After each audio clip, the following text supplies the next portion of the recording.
شیخ وہ امور جو روزے کو توڑ دینے والے ہیں جی ہاں وہ کون کون سے امور ہیں؟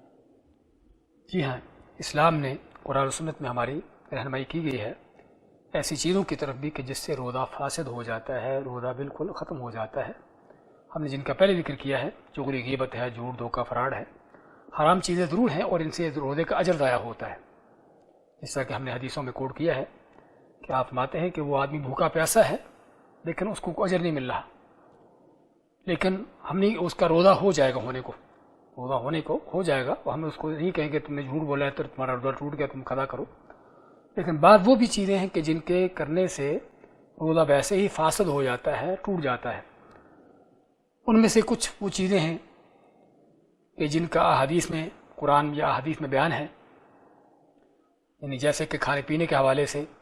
ہم بستری کے حوالے سے اللہ نے قرآن کریم میں اس کا ذکر کیا ہے کہ رات کو تم فجر تک کھاؤ پیو، فکلوا واشربوا حتی یتبین لکم الخیط الابیض من الخیط الاسود من الفجر ثم اتموا الصیام الی اللیل،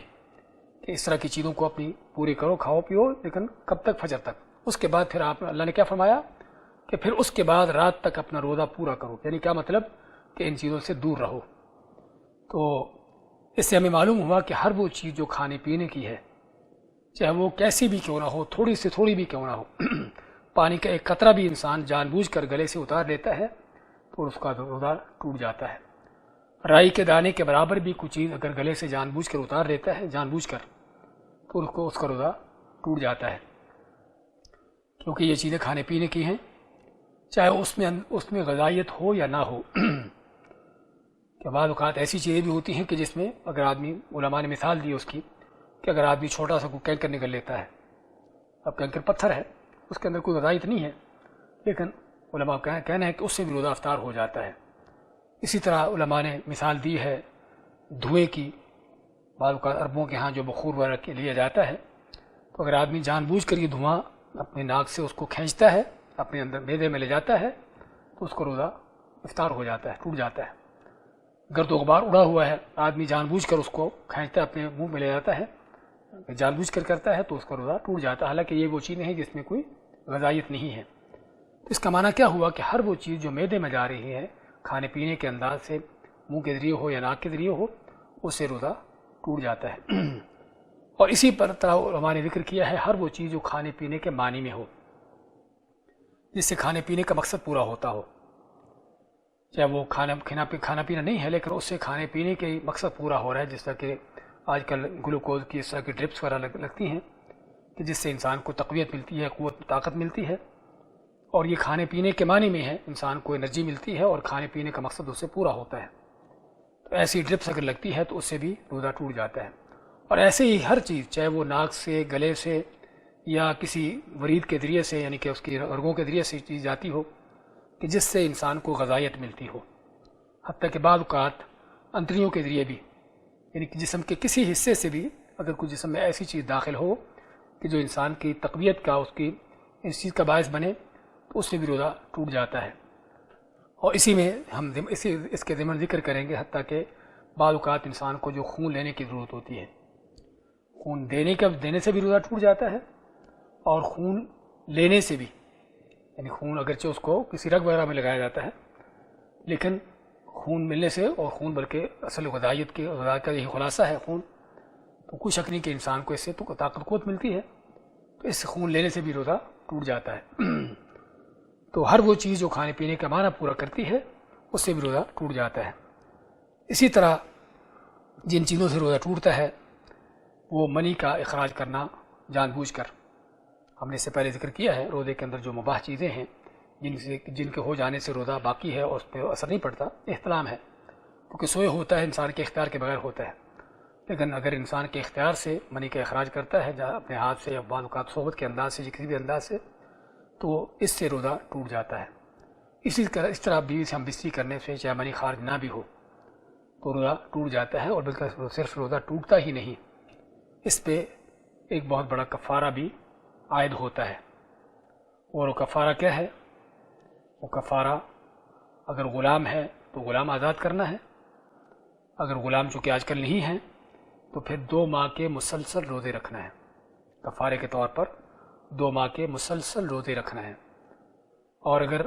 2 ماہ کے مسلسل روزے کے رکھنے کی طاقت نہ ہو تو پھر 60 مسکینوں کو کھانا کھلانا ہے. یہ کفارہ ہے اس روزے کا جو ہم بستری کر کے توڑا ہو. ہم بستری کر کے توڑا گیا روزہ اس کا یہ کفارہ ہے. تو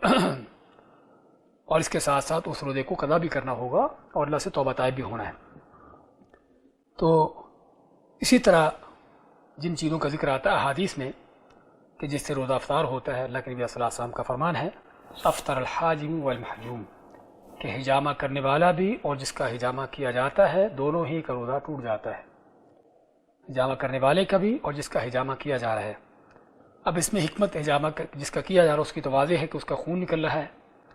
لیکن حجامہ کرنے والا جو ہے، چونکہ سابقہ زمانوں میں کیا کیا جاتا تھا کہ وہ حجامہ کرنے والا اپنے منہ کے سانس سے اس خون کو کھینچتا تھا. تو علماء نے اس کی یہ حکمت بیان کی ہے. اعلیٰ کل حال یہ حکمت ہو یا نہ ہو، عموماً اللہ کے نبی صلی اللہ علیہ وسلم کی اس حدیث کے مطابق حجامہ جو کرتا ہے اس کا بھی روزہ ٹوٹ جاتا ہے. تو روزے کی حالت میں حجامہ کرنے سے بھی انسان کو بچنا چاہیے. اگر ضرورت ہے تو روزے کے بعد افطاری کے بعد کر لے. اور حجامہ پر ہی علماء نے قیاس کیا ہے بلڈ ڈونیشن کو. اگر انسان کو خون دینے کی ضرورت پیش آتی ہے یا خون دیتا ہے اس سے بھی روزہ ٹوٹ جاتا ہے. اس سے پہلے ہم نے ذکر کیا ہے اگر خون دیا جاتا ہے بلڈ ٹیسٹ کرنے کے لیے اس سے روزہ نہیں ٹوٹتا، وہ جائز ہے کیونکہ وہ معمولی مقدار میں ہوتا ہے. لیکن جب بلڈ ڈونیشن کے لیے انسان خون دیتا ہے تو ایک بڑی مقدار میں ہوتا ہے کہ جس طرح کہ حجامہ کا خون ہے، کیونکہ حجامہ میں بھی ایک کافی مقدار میں خون نکلتا ہے تو اس سے بھی روزہ ٹوٹ جاتا ہے. تو اسی طرح اگر آدمی خون نکلواتا ہے کسی کو دینے کے لیے اس سے بھی روزہ اس کا ٹوٹ جاتا ہے. ہاں، اس میں یہ ضرور ہے کہ اگر واقعی ہی کوئی مریض اس کو فوری طور پر خون کی ضرورت ہے اور اس آدمی ہی کے خون اس کو مناسب یعنی کہ اس کے لیے ایڈجسٹ ہوتا ہے جو روزے سے ہے، تو اپنا روزہ افطار کر لے گا. یعنی ہم نے شاید اس سے پہلے ذکر کیا ہے کہ کن حالات میں آدمی اپنا روزہ چھوڑ سکتا ہے. اس میں ایک یہ بھی ہے کہ جب کسی کی جان بچانا مقصد ہو تو اس وقت بھی آدمی اپنا روزہ توڑ سکتا ہے اور بعد میں اس کو قضا کر لے گا. تو یہاں پر بھی اگر کسی کو خون دینے کی ضرورت پیش آتی ہے اور فوری ضرورت ہے تو آدمی روزہ اپنا افطار کر سکتا ہے اور اس کو خون دے سکتا ہے اور بعد میں اس روزے کی قضا کر لے گا. اسی طرح نبی اکرم صلی اللہ علیہ وسلم کا فرمان ہے من استقاء عمدا فلیقضی ومن ذرعہ القیء فلا قضاء علیہ، کہ اگر آدمی کو ویسے الٹی آ جاتی ہے، قے آ جاتی ہے اس کے بغیر ارادے کے تو اس کا روزہ نہیں ٹوٹتا. لیکن اگر آدمی جان بوجھ کر قے کرتا ہے، جان بوجھ کرنے کا معنی کوئی ایسی چیز سونگتا ہے، دیکھتا ہے، گلے میں انگلی ڈال کر کوئی ایسا کام کرتا ہے تو آپ مانتے کہ اس کا روزہ ٹوٹ جاتا ہے، اس کو اس کی قضا دینا ہوگی. اسی طرح خواتین کے حوالے سے اگر ان کو کہ روزے کی حالت میں ہم نے ذکر کیا تھا خواتین کے مسائل میں کہ رمضان کے دن میں یعنی سحری سے افطاری کے درمیان کسی وقت بھی ان کو حیض نفاس کا خون شروع ہو جاتا ہے، چاہے مغرب سے چند لمحات پہلے بھی کیوں نہ ہو، اس سے ان کا روزہ وہ ختم ہو جائے گا، ٹوٹ جائے گا اور اس روزے کو ان کو بعد میں قضا کرنا ہوگی. اور اسی طرح اگر آدمی روزہ توڑنے کی نیت کر لیتا ہے، بعض اوقات آدمی کہتا ہے کہ میں روزہ ختم کرتا ہوں، اور یہ ہم یعنی کہ کہتے ہیں کہ کیسے ہو سکتا ہے، مثلا جس طرح میں ابھی مثال دے رہا تھا کہ آپ کو کسی کو خون دینے کی ضرورت پیش آئی کسی مریض کو، اب آپ نے ارادہ کیا کہ ٹھیک میں اپنا روزہ ختم کرتا ہوں، توڑتا ہوں، اس کو خون دیتا ہوں، اور اس کے بعد آپ کے خون کی ضرورت نہیں رہتی، تو آپ نے کیا کیا تھا، نیت کر لی تھی روزہ توڑنے کی. تو علماء فرماتے ہیں کہ اگر نیت کر لی، انما الاعمال بالنیات، عملوں کا دار و مدار نیتوں پر ہے، تو اگر آپ نے روزہ توڑنے کی نیت کر لی تھی تو آپ کا روزہ ختم ہو گیا، اب آپ کو اس کی بعد میں قضا کرنا ہوگی. اسی طرح ہی اگر آدمی کوئی دین سے مرتد ہو جاتا ہے روزے کی حالت میں، یعنی دین سے مرتد ہو جانے کا معنی کہ کہتا ہے کہ میں یہودی ہوں کہ عیسائی ہوں، ایسا دین اختیار دوں اور دین اختیار کر لیتا ہے، اپنے آپ کو کسی اور دین کی طرف منسوب کر دیتا ہے، یا کوئی ایسا عمل کرتا ہے کہ جو دین سے خارج کرنے والا ہو، جس طرح کہ بڑا شرک ہے، کفر کے اعمال ہیں، دین کا مذاق اڑانا ہے، غیر اللہ کو پکارنا ہے، اس طرح کے اعمال کہ جو دین سے خارج کر دینے والے ہیں، اگر آدمی مرتد ہو جاتا ہے تو یہ بھی وہ چیزیں ہیں کہ جس سے روزہ ٹوٹ جاتا ہے. لیکن ان چیزوں کے بارے میں ہم کو معلوم ہونا چاہیے کہ ہم نے جن چیزوں کا ذکر کیا ہے، کھانے پینے کا یا کھانے پینے کے جو معنی میں چیزیں ہیں، یا حتیٰ کہ صحبت بھی ہم بستری کا، صحبت کا، ان ساری چیزوں کا یا ہجامہ کرنے کا، ان چیزوں سے روزہ ٹوٹنے کی 3 شرطیں ہیں۔ ان چیزوں سے روزہ ٹوٹنے کی 3 شرطیں ہیں۔ وہ 3 شرطیں کیا ہیں کہ پہلی بات کہ آدمی جان بوجھ کر کرے، اس کو پتہ ہو کہ واقعی میں روزے کی حالت میں ہوں، بھولا نہ ہو، جان بوجھ کر یہ کھانا پینا یا جو بھی کر رہا ہے جان بوجھ کر رہا ہے۔ اگر بھول کر کیا ہے، اس کو یاد نہیں تھا کہ میں روزے سے ہوں، کھا پی لیا، تو اس کو روزہ صحیح ہے، مکمل کرے گا، لیکن اس نے جان بوجھ کر یہ کام کیے، پہلی۔ دوسری چیز، اس کو علم ہو کہ واقعی اس سے روزہ ٹوٹتا ہے، اس کو علم ہو کہ واقعی اس چیز سے روزہ ٹوٹ جاتا ہے، تو تب اس کا روزہ ٹوٹے گا۔ اگر اس کو اس چیز کا علم نہیں ہے، یعنی فرض کرو ہم مثال دیتے ہیں کہ آدمی کو اس چیز کا علم نہیں کہ قے کرنے سے، جان بوجھ کر قے کرنے سے روزہ ٹوٹ جاتا ہے، اور اس نے جان بوجھ کر قے کر لی، تو حکم کیا ہے؟ حکم یہ ہے کہ اس کا روزہ صحیح ہے، اس کا روزہ نہیں ٹوٹا، کیونکہ اس کو اس چیز کا علم نہیں تھا۔ بعض اوقات حکم کا علم نہیں ہوتا، اور بعض اوقات حالت کا، کیفیت کا علم نہیں ہوتا۔ یعنی میں نے سمجھا کہ بادل ہیں آسمان پہ، اور سمجھا کہ شاید سورج غروب ہو چکا ہے، یعنی کہ ایسی جگہ پر ہوں جہاں پر مسجد نہیں، اذان نہیں ہوتی، اور میرے پاس کوئی ٹائم دیکھنے کا ذریعہ بھی نہیں ہے، تو میں نے سمجھا کہ سورج غروب ہو گیا، اور میں نے اپنا روزہ افطار کر لیا،